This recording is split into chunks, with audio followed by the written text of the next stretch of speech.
로마서 9장과 10장으로 넘어오면서 참 중요한 주제들을 다루고 있습니다. 오늘 읽은 이 본문 말씀에도 바울은 굉장히 중요한 것을 우리들에게 이야기합니다. 그럼에도 불구하고 우리가 읽어갈 때 한 번에 그렇게 마음속에 금방 깨달아지지 않는다는 것이 조금은 안타까울 때도 있습니다. 한번 오늘 이 본문 읽은 말씀을 같이 펴놓고 한번 잘 생각하면서 눈으로 따라보면서 한번 말씀을 보겠습니다. 흔히 10장에 있는 말씀 중에서 10절 말씀 참 유명한 말씀입니다. 사람이 마음으로 믿어 의에 이르고 입으로 시인하여 구원에 이르느니라. 똑같은 이야기입니다. 의에 이른다, 구원에 이른다는 말이 똑같은 말인데 왜 이렇게 달리 표현하냐면 내가 마음으로 믿는 건 보이지 않아요. 그러나 입으로 시인하는 건 바깥으로 드러나게 되어 있습니다. 그건 표현되게 되어 있습니다. 먼저는 언어로 표현되고 두 번째는 삶으로 표현되게 되어 있습니다. 그래서 이 말씀 10절 말씀 참 유명한 말씀이고 14절과 15절 말씀 그런즉 그들이 믿지 아니하는 일을 어찌 부르리요 듣지도 못한 일을 어찌 믿으리요 전파하는 자가 없이 어찌 들으리요 전파하는 사람이 없으면 듣는 사람도 없고 듣는 사람이 없으면은 듣지 못했기 때문에 믿지 못하는 거 아니냐. 그러면서 15절에 그래서 보내심을 받은 자들이 있어서 그들이 전한다면 그들보다 더 아름다운 소식을 전하는 바는 없는 것이다. 이런 얘기입니다. 이 말씀을 통해서 저는 교회의 존재 이유, 교회라고 하는 것은 예수 그리스도를 주라고 시인하고 또 마음으로 믿고 입으로 고백하는 자들이 모이는 곳입니다. 성경 마태복음 16장 16절에 보면 예수님께서 사람들이 나를 누구라 하느냐라고 제자들에게 묻습니다. 그때 베드로가 이렇게 얘기합니다. 주는 그리스도시요 살아계신 하나님의 아들이십니다. 예수님께서 그 고백 위에 바요나 시몬아 베드로야 네가 복이 있다. 너의 이 고백 위에 내가 교회를 세우리라. 교회는 그래서 예수를 주라고 시인하는 사람들과 내가 믿는 예수 바로 그분이 하나님의 아들이라는 거예요. 근데 하나님의 아들인데 그 앞에 수식어가 뭐냐면 살아계신 하나님의 아들이시니이다 라고 고백을 합니다. 베드로의 이 고백으로 시작된 것이 교회입니다. 나사렛 예수가 그리스도예요. 나사렛 예수가 구원자예요.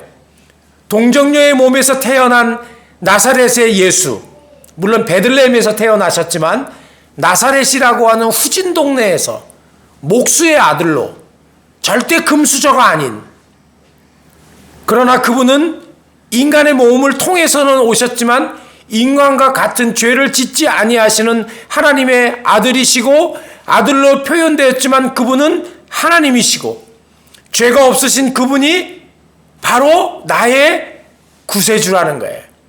메시아라는 거예요. 나의 구세주가 된다는 이야기는 내가 죄인됨을 깨닫는 것입니다. 내가 죄인이라는 것을 깨달을 때 구세주가 필요한 것입니다. 그리고 이렇게 구세주를 보내주신 분이 누구냐면 하나님이신데 하나님은 살아계신 분이라는 거예요. 저 위에 하늘의 우리와 관계없이 멀리 떨어져서 시공간 속에서 간섭하지 아니하고 우리와 관계없는 분이 아니라 그분은 살아계신 분이라는 거예요. 그분은 역사 속으로 시간 속으로 들어오셔서 우리와 함께 만나시는 분이고 역사를 이끌어 가시는 분이라는 거예요. 이 고백 위에 세워진 것이 교회입니다. 교회는요, 요양원이 아니라 병원이 되어야 합니다. 세상에 죄로 죽은 자들을 예수 그리스도를 통해서 살려내는 기적 같은 역사가 이루어지는 것이 교회입니다.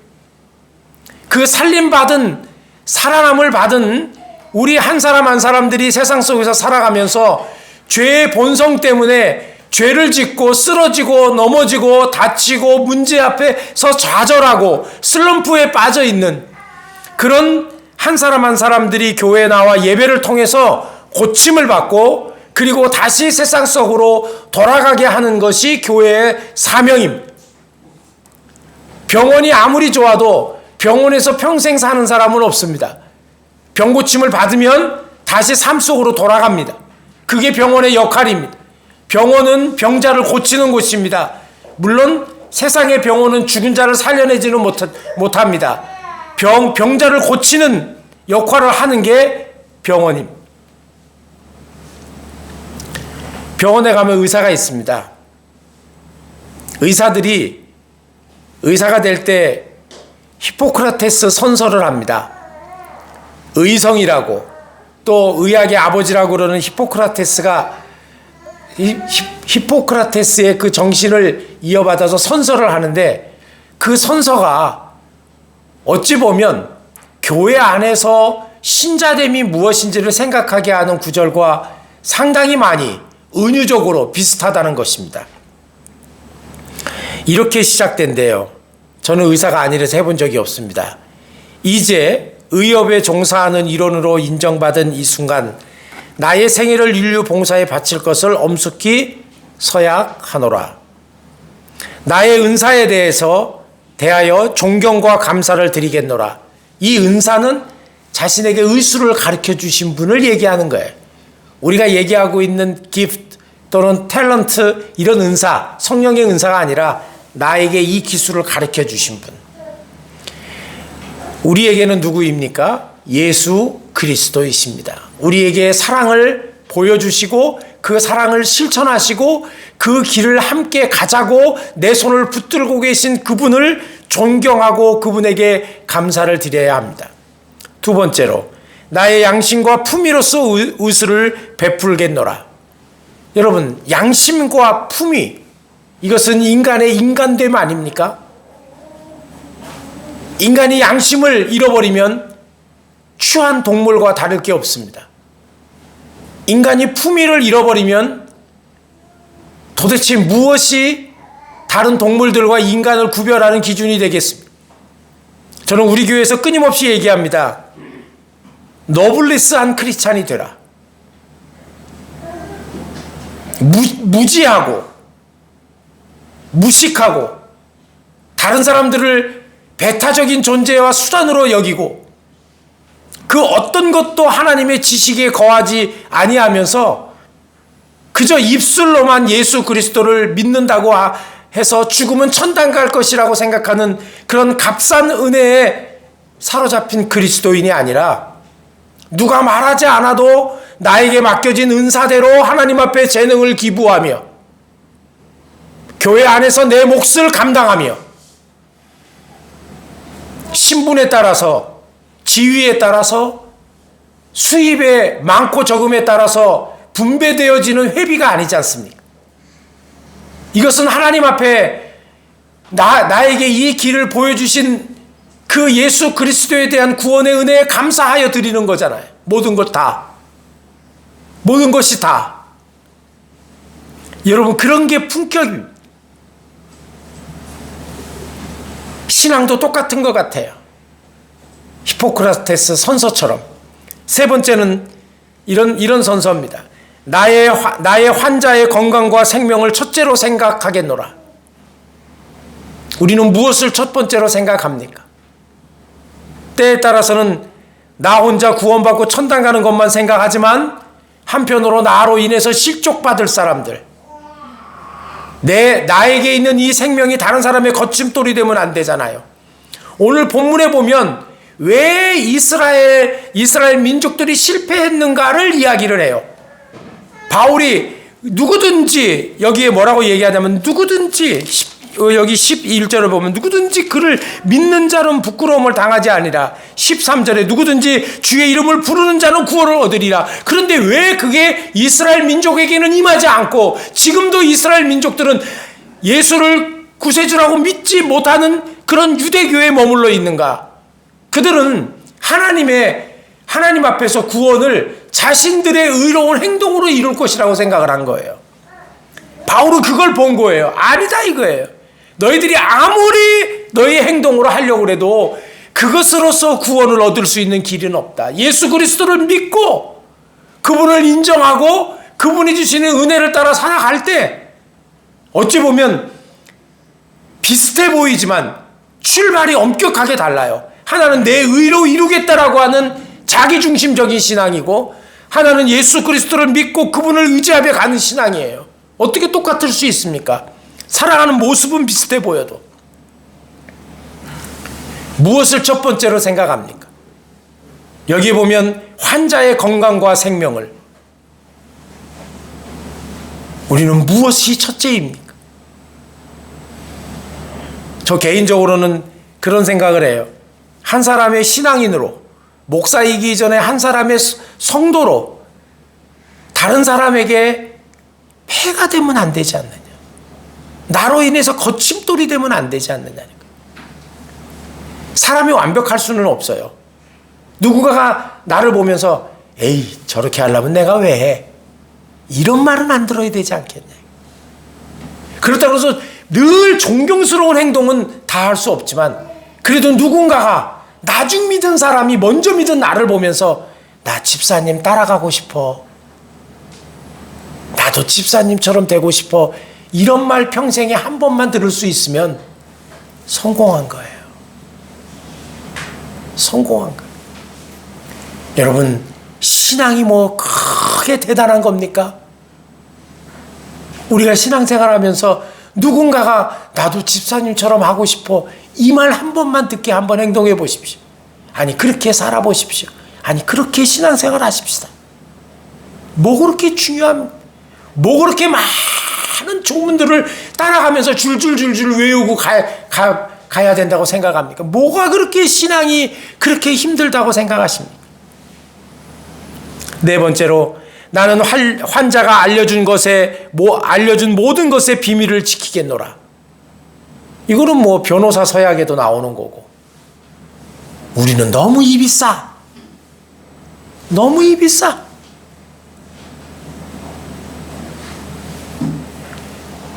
요즘에 한국 사회와 한국 교회 안에 상담이라고 하는, 치유 상담이라고 하는 것들을 많이 합니다. 그런데 놀라운 사실은 자기 교회 성도가 자기 교회 목회자나 사모님이나 리더들한테 상담을 안 한다는 거야. 비밀이 보장이 안 되니까. 얘기하고 돌았으면은 해 넘어가기 전에 전화가 온다는 거야. 집사님 이런 일이 있었다며. 이게 너무 싼 거야. 그 사람을 위한다는 명목으로, 그 사람을 위해서 정말 기도한다는 명목으로. 근데 여러분, 우리 한번 양심적으로 생각해 보십시다. 내가 왜 그 얘기했어요? 은근히 쌤통이다. 그 봐라, 나는 너보다 낫다. 위한다고 하면서 괜히 그런 거 아니었나요? 솔직히 그러기 전에 먼저 그를 위해서 비밀을 보장하는 것까지는 그렇다 치더라도, 정말 어려운 일을 당하고 힘든 일을 당하고, 그리고 정말 그 고통과 시련 가운데 있는 내 이웃이 있다면 그를 위해서 기도해야 되지 않을까요? 이게 신자의 품격이고 묵직함이고 히포크라테스 선서보다도 더한 직업정신 아닐까요? 다섯 번째로, 나의 의료업을 고귀한 전통과 명예를, 나의 의료업에 고귀한 전통과 명예를 유지하겠노라. 한마디로 뭐예요? 자기가 그 의사로서 일을 하는 그것에 대해서 명예를 갖고 하겠다는 거예요. 부끄러워하지 않겠다는 거예요. 그 전통을 만들어 가겠다는 거예요. 우리가 그리스도인됨이 부끄러운 일입니까? 교회 나오는 게 숨겨야 될 일입니까? 내가 만나는 친구들에게, 내가 만나는 사람들에게, 믿지 않는 사람들에게 숨겨야 될 일입니까? 부끄러운 일입니까? 왜 우리 사회에 교회 나간다는 걸 떳떳하게 얘기하지 못합니까? 그렇게 얘기하면 그래요. 많은 사람들이 아유 지금 사회 분위기가 그렇잖아요. 교회가 욕먹고 있어서 나는 안 그러지만 그렇게 얘기하면 괜히 무슨 피해가 오는데요. 그 사람들이 교회를 욕하는 이유가 뭘까요? 이런 마음이에요. 최소한 교회는 그러지 않았으면 좋겠다는 마음이 깔려 있는 거야. 그런데 그 짓을 하니까. 그러니까 욕하는 거야. 기대치가 없으면 욕 안 해요. 기대치가 없는데 기대치가 있으니까 그러면 안 돼요 라고 얘기를 하는 거야. 똑같은 거예요. 세상 사람들이 교회를 욕하는 이유는 교회에 대한 기대치가 그들의 마음에 있기 때문에 그런 거예요. 교회는 이래야 된다라고 하는 게 교회 안 나오는 사람도 알아. 그런데 교회 나오는 사람이 내 스스로 품위와 그 명예를 잃어버리고 부끄럽게 여긴다면 누가 우리를 높여주겠습니까? 다음으로 나는 동업자를 형제처럼 생각하겠노라. 가끔 가다가 축구할 때 상대방이 심한 태클이 오면 해설가가 그러잖아요. 같은 선수들끼리 저러면 안 되는데 나만 살겠다고 상대의 발목을 향해서 태클을 깊이 들어가면 그 선수 어떻게 되겠습니까? 여러분, 이 동료의식, 이거는 집단 이기주의를 얘기하는 게 아니고 그만큼 존중하겠다는 거잖아요.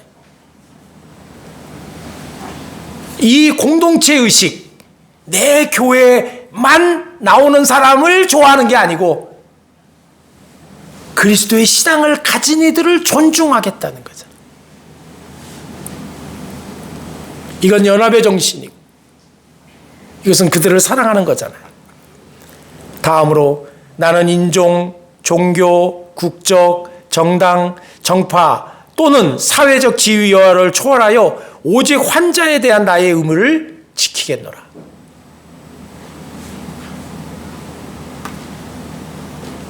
너무나도 당연한데 그러지 못하잖아요. 오늘날 교회 안에서도 피부 색깔에 따라서 사람들을 구별하고 차별하고 우리보다 잘 사는 나라의 사람들은 껌뻑 죽고 우리는 화이트 포비아에 사로잡혀 있는 것 같아. 흰 백인들에 대해서는 그런가 하면 동남아인들, 우리보다 못 사는 아프리카 난민들, 이런 사람들에 대해서는 열등한 민족처럼, 죄송한 얘기인데 미국 사람들은 동양인들을 제일 핫바리로 봐요. 오히려 흑인이 우리보다 위야.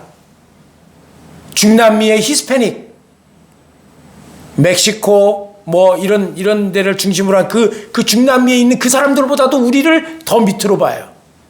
우리만 대단하다고 생각해요.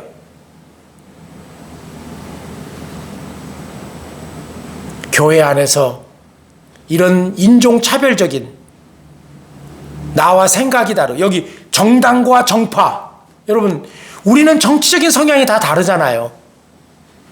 다른 이야기를 할 때 분노할 거 없어요. 그냥 들어주면 되는 거예요. 아, 이 사람은 이런 생각을 하고 있구나. 이 사람은 이런 생각을 하고 있구나 하면 돼. 너는 왜 그 생각을 해? 빨리 너는 뭐 역사의식이 없어. 이 사람도 역사의식이 있어요. 그러니까 보수 지지하는 거야. 이 사람도 역사의식이 있어요. 그러니까 진보 지지하는 거야.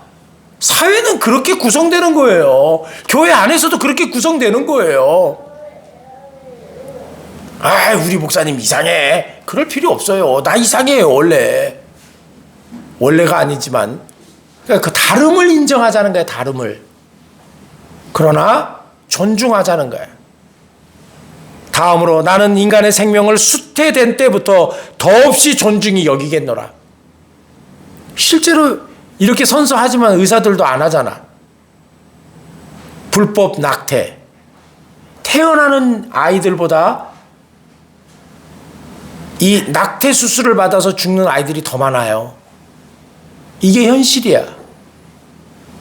이걸 누가 합니까? 생명에 대한 존중함.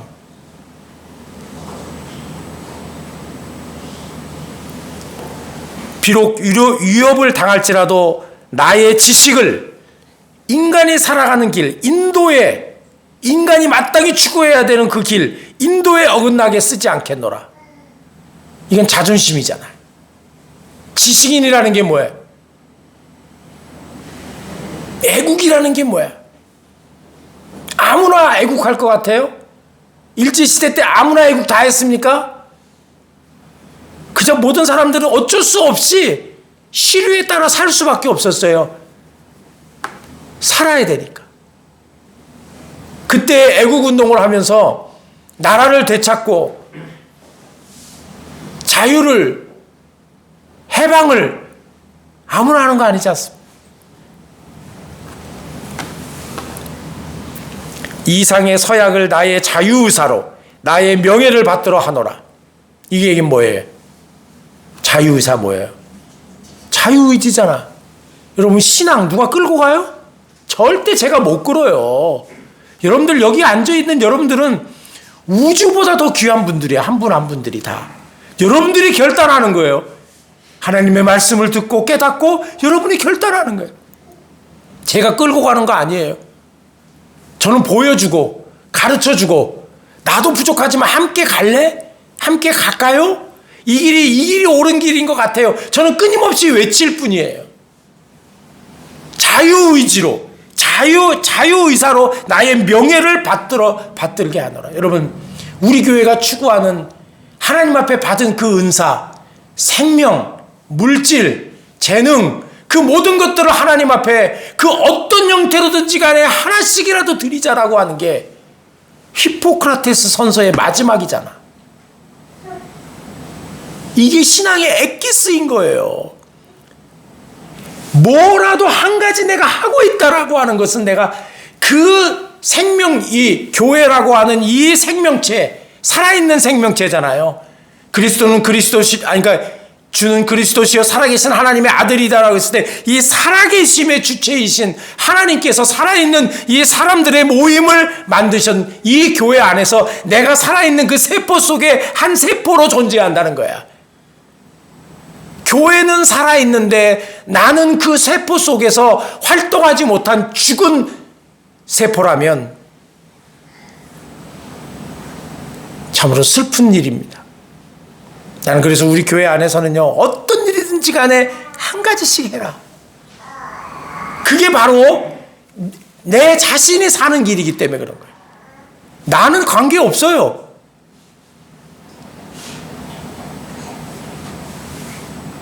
여러분 그게 얼마나 위대한 자존심입니까?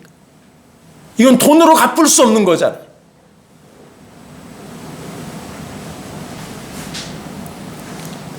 이 삶에 자기에 대한 자존감, 이 품위, 이 인격, 이 노블레스한 그 당당함, 그것은 거저 오는 게 아니에요. 하나님 앞에서 겸손하면서도 그 겸손을 하나님의 말씀으로 채우고 또한 다른 사람들이 살아나가는 그 모든 것들 안에서 부지런히 노력해야 돼요.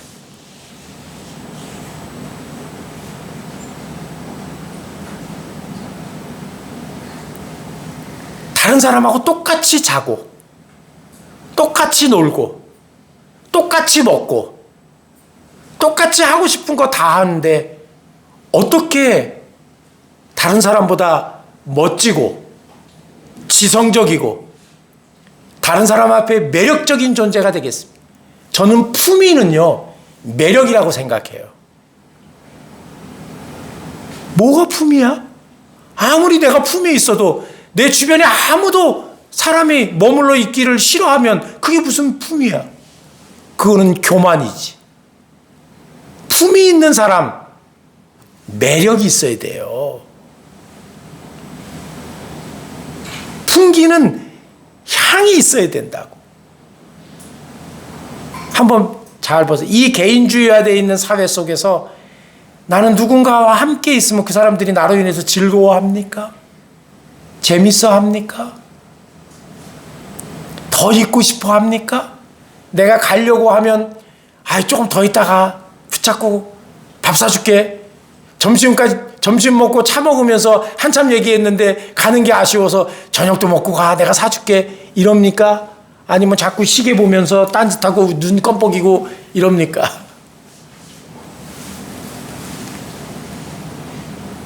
저는 우리가 가지고 있는 이 기독교 신앙이라고 하는 거, 복음, 신자됨, 사명, 성화, 이런 것들을 통해서 정말 매력적인 신자가 됐으면 좋겠어요. 매력적인 신자.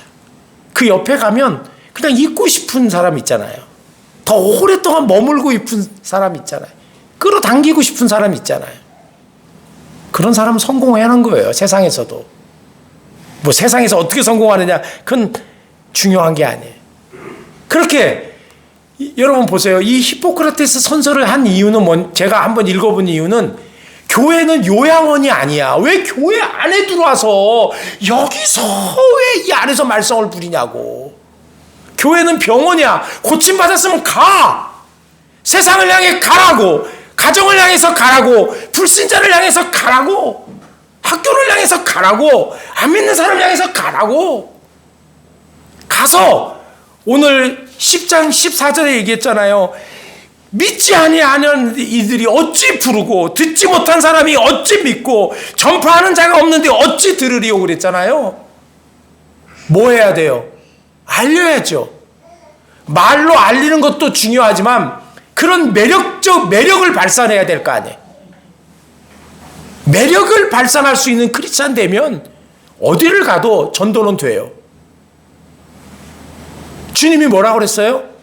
부활하신 다음에 제자들에게 마지막 지상명령이라고 알고 있는 거 있잖아요.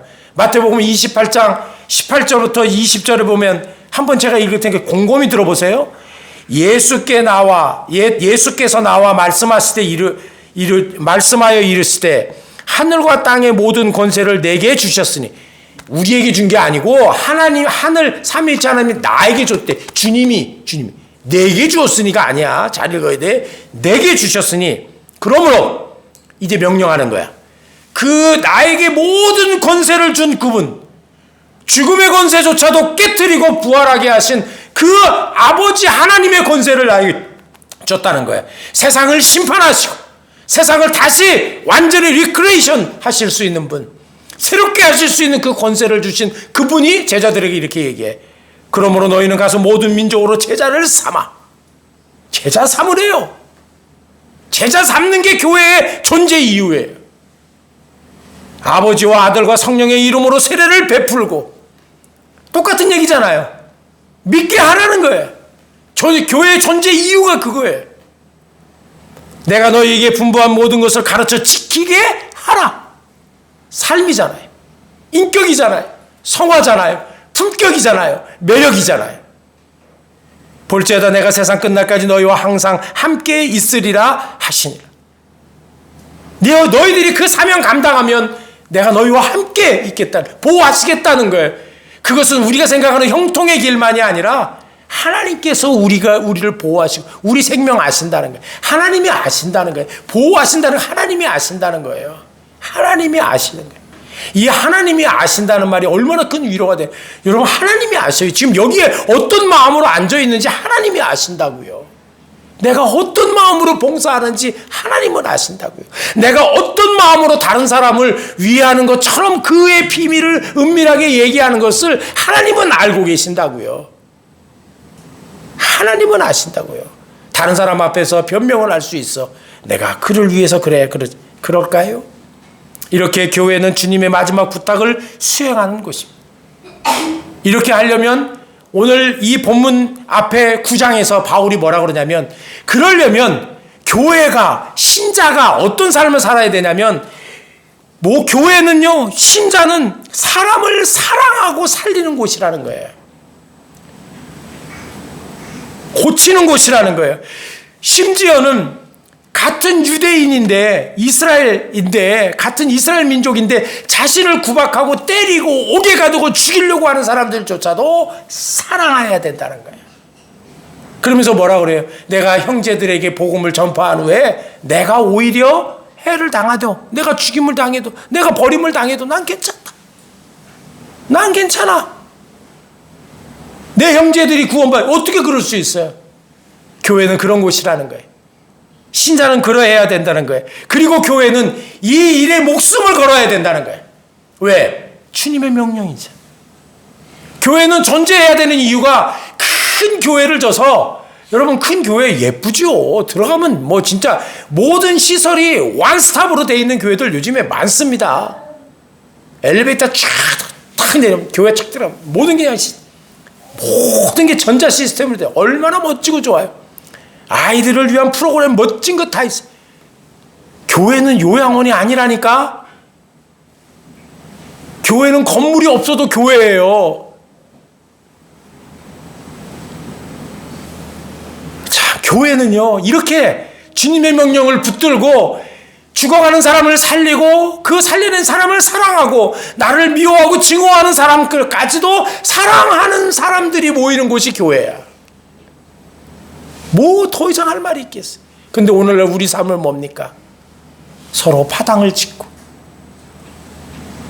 나를 사랑하는 사람들끼리만 사랑하고 나에게 잘해주는 사람만 잘해줘. 주님이 뭐라 그랬어요? 이런 일은 세리도 하고 이런 일은 이방인도 이렇게 한다. 근데 뭘 그렇게 대단한 일이라고 니네들끼리 잘 먹고 잘 사는 걸 뭘 그렇게 자랑하고 그게 신자인 것처럼 얘기하냐? 아니라는 거예요. 그러면서 오늘 여기 9장 30절부터 10장 15절까지 그리고 특별히 14절 15절 말씀에 핵심의 방점을 찍는다면 교회가 해야 될 일은 뭡니까? 가서 전파해야 돼. 그래서 듣게 해야 돼요. 그래서 들은 자들이 예수 그리스도의 이름을 시인하고 믿어 의에 이르고 입으로 시인하여 구원을 받는 역사를 일으키게 하는 것입니다. 바울이 이 얘기를 하는 거예요.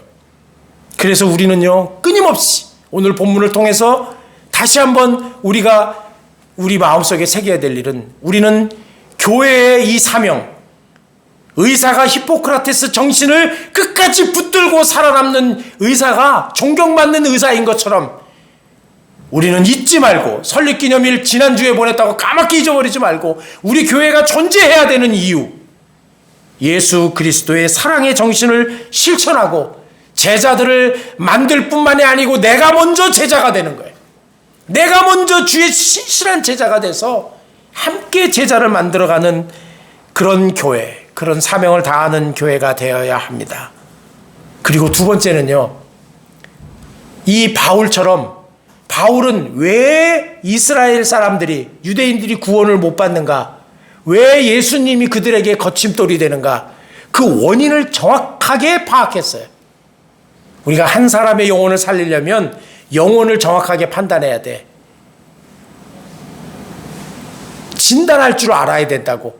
바울은 어떻게 진단했어요? 이스라엘 사람들이 자신의 의, 자신의 행동으로 구원받을 수 있다고 열심히 노력한 게 그게 오히려 아무 쓸모없는 거침돌이 됐다는 거예요. 그런 것처럼 우리도 역시 우리가 우리 옆에 있는 사람들의 영적 상태를 잘 진단해야 합니다. 그리고 처방을 잘 내려야 됩니다. 어떤 처방? 전문가답게 처방해야 돼요. 여러분 보세요. 예수님 앞에 현장에서 간음하던 여인 데리고 왔죠? 그럴 때 예수님께서 어쭈? 너 십계명, 내가 너를 어떻게 좀 봐주려고 하는데 너 십계명을 어겼네? 만약에 그렇게 말씀하셨다면, 그 말씀을 적용했다면 그 여인은 죽어야 돼. 근데 예수님이 적용한 건 뭐야? 너희 중에 죄 없는 자가 먼저 돌을 들었어? 던지라 그랬죠. 여러분, 성경에는 수많은 성경 구절들이 있어.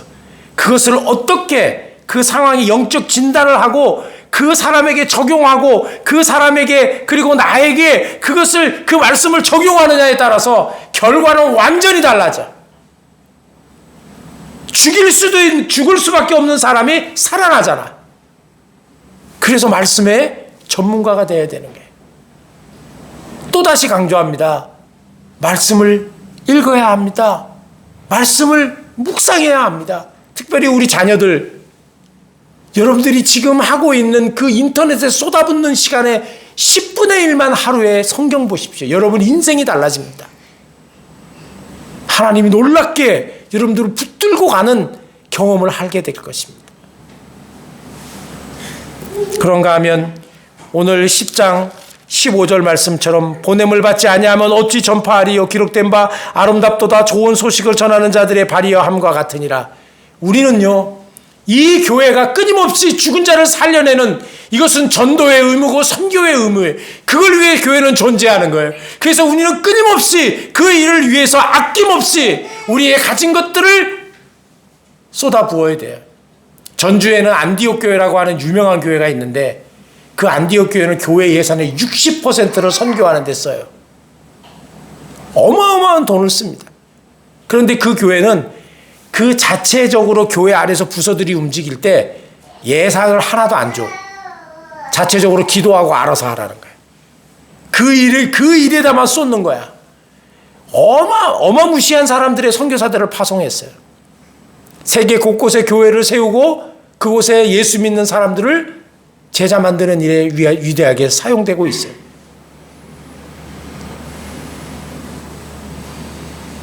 우리도 한다고는 하지만 늘 내 자신부터도 우리 교회가 그냥 지탱하는 것도 힘들어서, 너무 버거워서 생각하지 못했던 그 일들을 이번 설립기념일을 통해서 우리가 알을 깨고 나온 게 아닌가. 교회의 사명을 감당하는 교회가 돼야 되지 않겠. 여러분, 선교헌금 내가 보니까 점점 더 얘기 안 하니까 소홀히 하는 것 같아. 선교헌금이고 무슨 뭐 이런 게 따로 어디 있겠어요. 우리 2024년도부터는 새로운 마음으로 다시 한번 우리들에게 이 맡겨진 사명을 충실히 감당하는 교회가 되십시다. 불신자들이 있는 그 현장에 선교사로서 내가 가지 못한다면 선교사라도 파송해서 그들을 후방에서 지원할 수 있는 그런 든든한 교회로 사명을 감당하는 저와 여러분 되셔서 하나님께서 우리 교회를 보면서 이야, 멋진 교회다. 복음의 사명을 감당하는 교회네. 그런 집사네. 그런 권사네. 그런 머리털교회 성도네 하는 그런 평가를 들을 수 있고 그런 기쁨을 함께 나눌 수 있는 귀한 교회 되기를 주님의 이름으로 간절히 부탁을 드립니다. 하나님 아버지 은혜를 감사합니다. 이제 교회의 존재 이유를 알았사오니 다시 한번 결단하고 우리 한 사람 한 사람들이 이 교회의 사명을 감당하는 진정한 그리스도인 되게 해 주옵소서. 예수 그리스도의 이름으로 감사하며 기도하옵나이다. 아멘.